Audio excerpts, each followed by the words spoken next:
So this one. Ah, okay. No, they go straight on the square. Can I step on it? Yeah. 1, 2. So can I dire? Square na there. The small ones. Ah, okay. Ah, okay, nice. Okay, gamay ram ni katong dani. This one here is because we have that one. Any smaller ang kuan. So how many? Mo ni katong 10 kabuok? 1, 2, 3, 4, 6, 7, 8, 9, 10. So this one here, he's planning to put a shed in that corner there. And then you kayo. So 10 is just enough. Wait, which one? Dito no? So 12. It should be 12. 2 more missing. And where? Kato dito? Kato one. Kani? So diha ang usa. So need 2 more.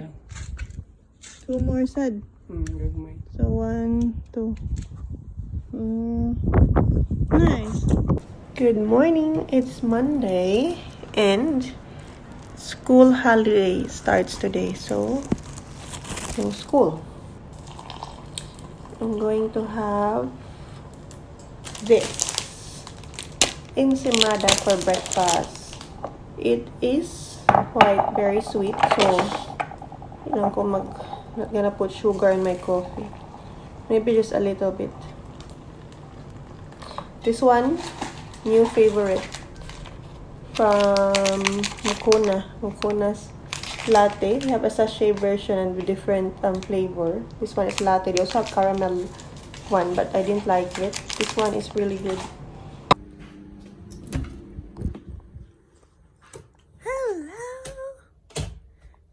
Who's awake? You got a nappy. You want me to change your nappy now? You want me to change your nappy? Let's change your nappy. Good morning. Good morning. Up. Cat boy. He never stays still nowadays. He's moving and moving. So, uy. Now you're chopped. Chop na. Na.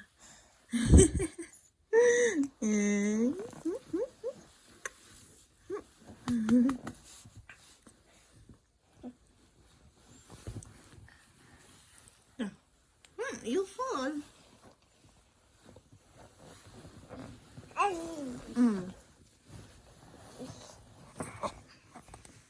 Miguel.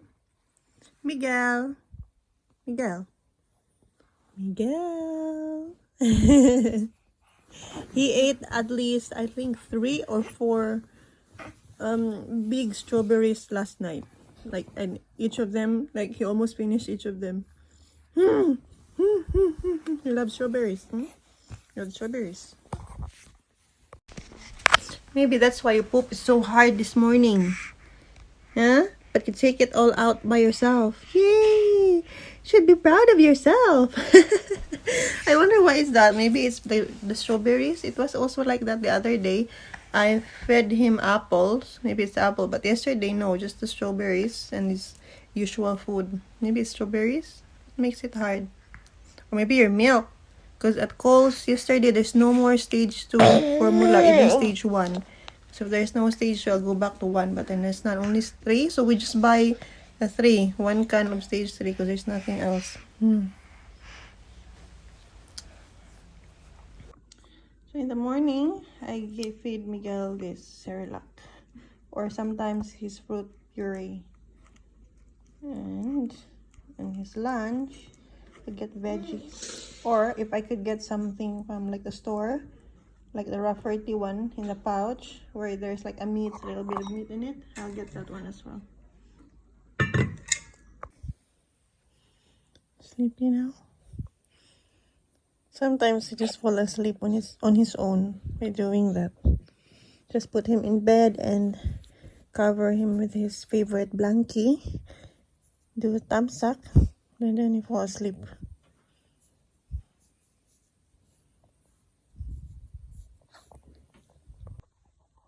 So little boy is now asleep. There, put him in his crib.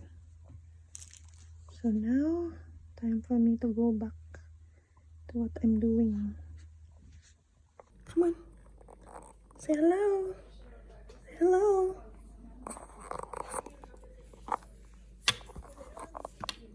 Knock, knock.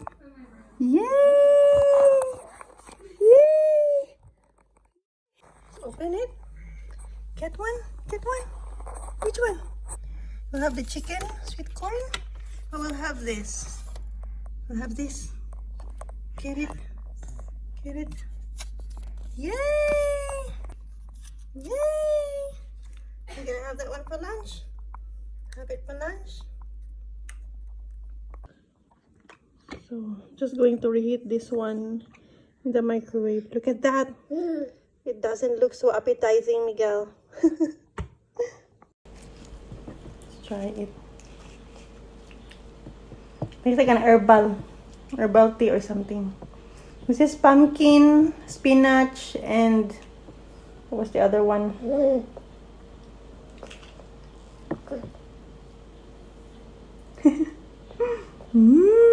Not so bad, yeah? Yay! Yay! And pasta bake. Sorry, baked pasta as well.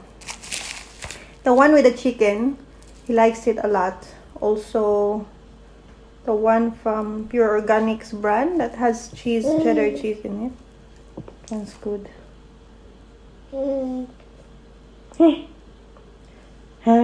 Sometimes I'm going to I puree or mash pumpkin, and he likes it a lot. Pumpkin has like sweet, natural taste in it. I'm gonna make it tonight. Give him tonight. Yay! Or maybe tomorrow, but because tomorrow I'm gonna cook a soup with pumpkin. You can have the pumpkin as well. Yeah? Tomorrow? He also ate broccoli yesterday. I gave him like a whole broccoli, steamed broccoli, and he just ate it on his own. But I just keep an eye on him because I'm afraid that he's going to choke. He ate strawberries, broccoli, a lot now. Whatever we eat, he also eats. We just give him a little. Yeah? He finished it. Very good. Dinner time. We're gonna cook minced pork with potato and beans. I have a mini assistant, MJ. Cook the mince first until it's brown. Add some soy sauce. I'm using this soy sauce from Filipino store. Silver Swan soy sauce. Love this. I don't measure, so I just estimate how much soy sauce I put in. I don't put salt in this anymore, so the soy sauce is enough. Now, I think that's enough. Time to put in the beans and potatoes. Gonna cook the veggies, the meat, and then all done. Pretty simple. Yeah, some of them, yeah, I can hear. That's all I kind of cut them. Yum, yum. Yum, yum. Cut beans. Beans, beans.